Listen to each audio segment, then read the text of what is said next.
Hello and welcome. My name is Robert Rono and I work at Moi University College of Health Sciences, Moi Teaching and Referral Hospital, Eldoret in Kenya. I work in the Office of Research and Sponsored Projects Office as the business official, and I'm going to be talking to you today about financial management of sponsored research. Once you get an award, has the hard work really ended? The hard work has not ended with the notice of award. After the award, that is when the real work actually begins. One of the key things you need to do is review the award details against the proposal that you submitted and was awarded. And the most important thing you need to do is carefully review the notice of award. In the post-award phase, the things that drive the research enterprise and give it the support that it needs include protection, compliance, project management, which includes human resource, procurement, intellectual property, and technology transfer. One of the key things in financial management of sponsored research is knowing the regulations and the cost principles that are associated with managing sponsored research. The regulations speak on allowability, and it states that costs must be reasonable, they must be allocable, they must be given consistent treatment, conform to any limitation or exclusions. It speaks on types of costs, cost transfers, and shared costs. The Office of Management and Budget has issued circulars that cover the required regulations and the cost principles necessary for governing sponsored research. The other regulations are also found in the NIH grants policy statement. This is specific for NIH grants. We also have regulations that have been issued by USAID, and they have standard provisions for both governmental and non-governmental institutions. It is recommended that to get an overview of these principles, cost principles, review the Section J of the OMB A121, which has over 50 examples of the cost principles. In financial management of sponsored research, their costs are divided into two: direct costs and indirect costs. And generally speaking, direct costs are those costs that can be specifically identified with sponsored projects, while indirect costs or finance and administrative costs are costs associated with implementing a contract or a grant that cannot be specifically allocated to a specific grant or contract, but these costs are necessary for the implementation of that project. The ability to accurately identify and understand the full cost of research activities will enable an institution to be able to sustain financially the research enterprise. As you carry out financial management, one of the key things that you also need to look at, especially after an award, is to carry out an orientation meeting right at the beginning of the project. This meeting usually is attended by the principal investigator and her team, the project management staff, who will include supply chain staff, finance staff, compliance staff, the contract specialist, and the human resource. This team is key in ensuring that you carry out the financial management responsibility of each specific project successfully and in a coordinated way. In financial management of sponsored research, there are a few key risks that need to be mitigated that are unique to financial management of sponsored research, and I will highlight a few of them.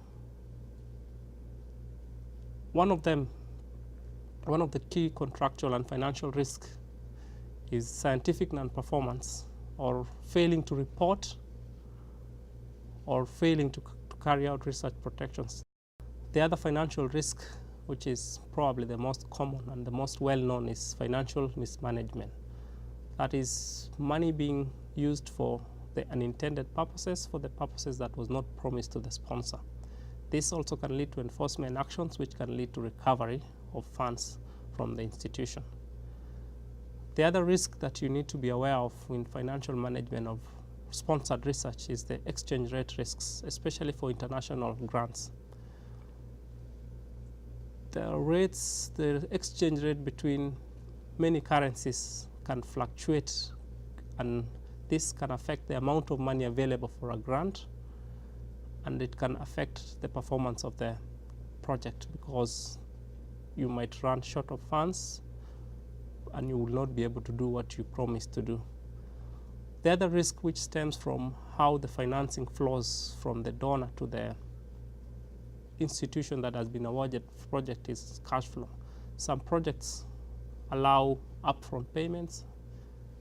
More often than not, some are on cost reimbursement, and this requires an institution to be able to front or seed the money to be able to provide funds for the project to begin before reimbursement can come in. So that's another risk that needs to be mitigated before you can carry out sponsored research.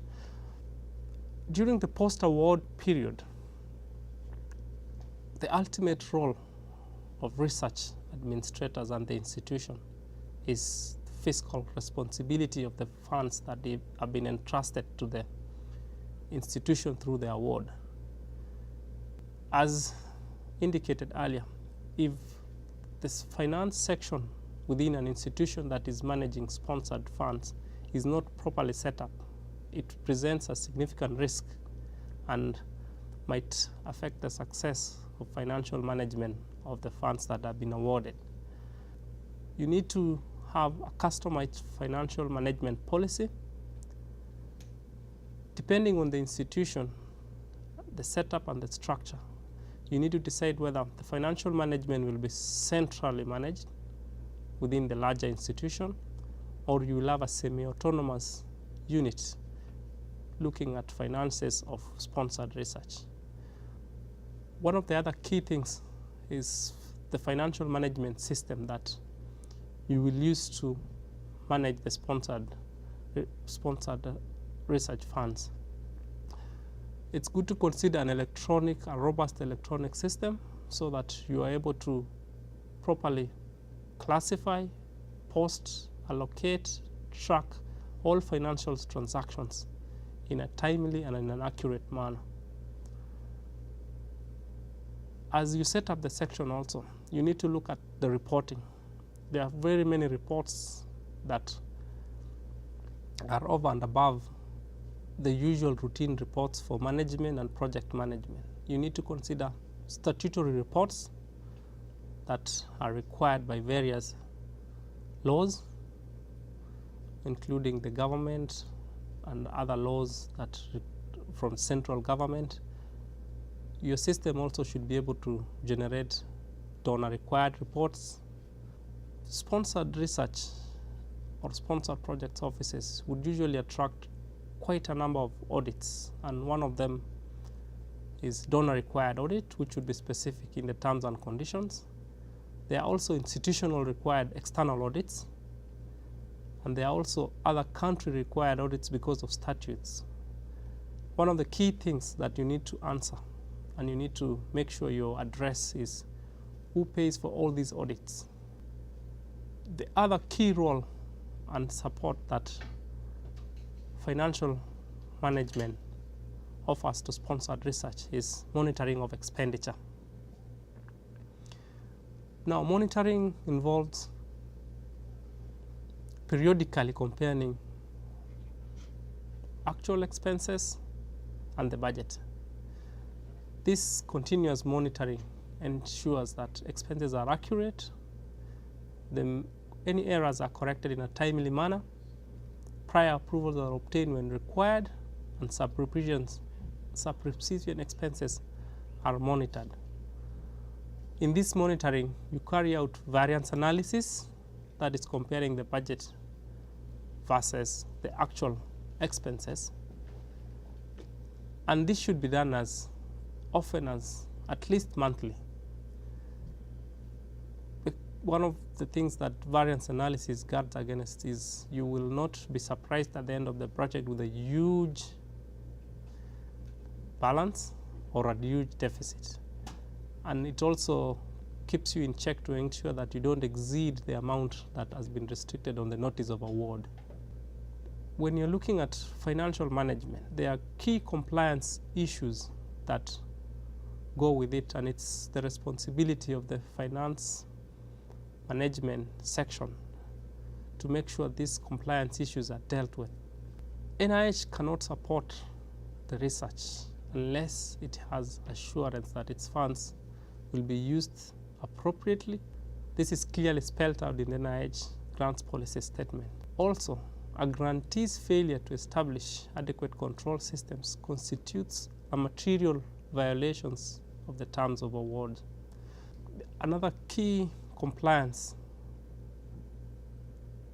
issue is compliance with sponsors' regulations or policies as well as institutions.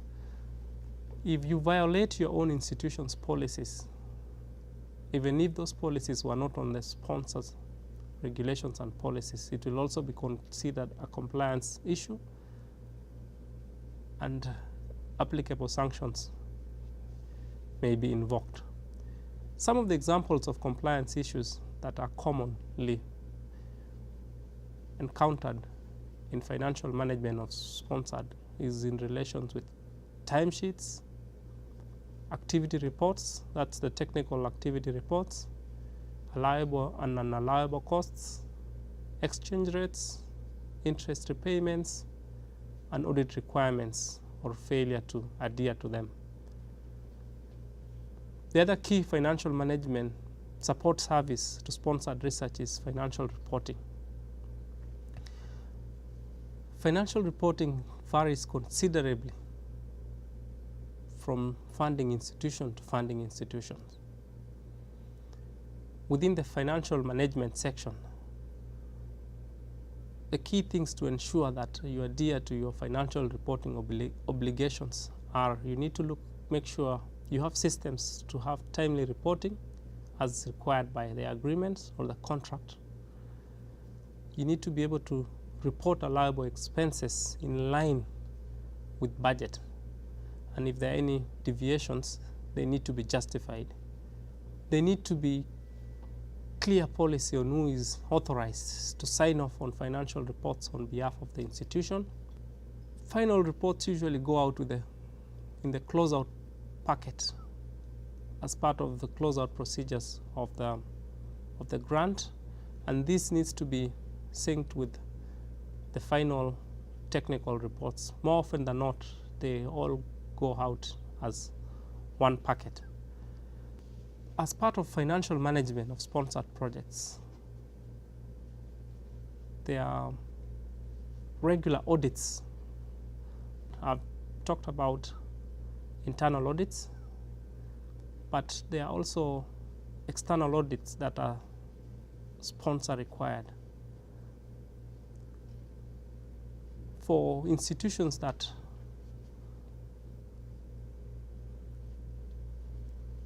carry out federal sponsored work, you need to be aware of the OMB A133 audit requirements. They include financial audit and programmatic audits. When you have an external audit that is due, once you are notified of an audit, one of the things you need to do is review the project file. The other thing you need to do is always request for an entry meeting and an exit meeting. These two meetings are very important to make sure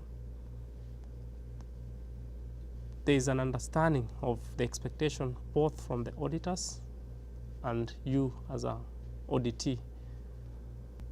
What are some of the enforcement actions that a grantee may face? A grantee's failure to comply with the terms and conditions of the award for NIH may cause NIH to take one or more enforcement actions, depending on the severity and duration of non-compliance. One of them is modification of the terms. The terms might be made more stringent. Another one is suspension of the project, termination, or withholding of support. Other actions include suspension, disbarment of the institution, and they could actually be civil action against the principal investigator or the project staff if fraud was detected. The other enforcement action is recovery of project funds, which can be very costly to the institution, and it can lead to reputation damage of the institution. One of the reviews that is not an audit that also needs to be taken into consideration is what is termed as the foreign organization review. This is usually done by a third contractor contracted by the NIH. They perform a one-week visit, and they primarily work with administration, human resource, accounting, and finance staff. Usually when they arrive, there's a meeting with the PI at the beginning to review and to brief the PI about the visit, and again on the last day to discuss the final recommendations. This is a very important exercise because it kind of gives the institution best practice, the documents that they need to have ready, the policies that they should look at and set, and it's a very important exercise. Even though it's not an audit, it greatly improves the financial management of an institution once it is successfully undertaken. As I close, what are some of the issues of financial interest in sponsored projects? One of the key issues that raises a lot of interest is indirects. Indirects are real costs, and the rates for institutions should take time to calculate. The other financial issue of interest in sponsored research is how do you determine the institutional base salary rates for researchers and research staff. In higher institution setting, the institutional base rate of a researcher would normally include time during research, conducting research, teaching, giving patient care, and outside consultancy. So the determination of an institutional base rate will take into consideration all those four factors. The other issue on financial interest in sponsored research is during the consolidation of financial reporting, which standards should be used? Are they local standards, international financial reporting standards, or generally accepted accounting standards? There are also issues on prior approvals, and usually prior approvals are required for rebudgeting, for specific capital expenditure, and international travel. As an institution carrying out sponsored research, you need to have policies that govern these issues. The other issue is on no-cost extensions and supplements. They require budgeting and they require justification. Cost transfers, overruns, accelerated or delayed expenditures are also issues that you need to make sure they are taken care of and addressed while carrying out sponsored research. One of the other issues is pre-award. For NIH, a grantee may at his own risk and without NIH prior approval incur obligations and expenditures to cover costs up to 90 days before the beginning date of an initial budget period of a new or renewal award. Just like regular direct project costs, pre-award costs must be necessary for the conduct of the project and would usually be allowable under the NIH grants policy statement.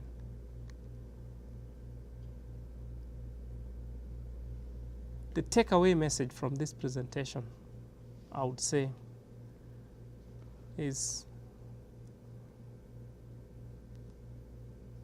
you need to review and thoroughly understand terms and conditions of the award through educating yourself on sponsor cost principles. You have to monitor expenditure, and you must document every expenditure charged to a project. Thank you for your attention.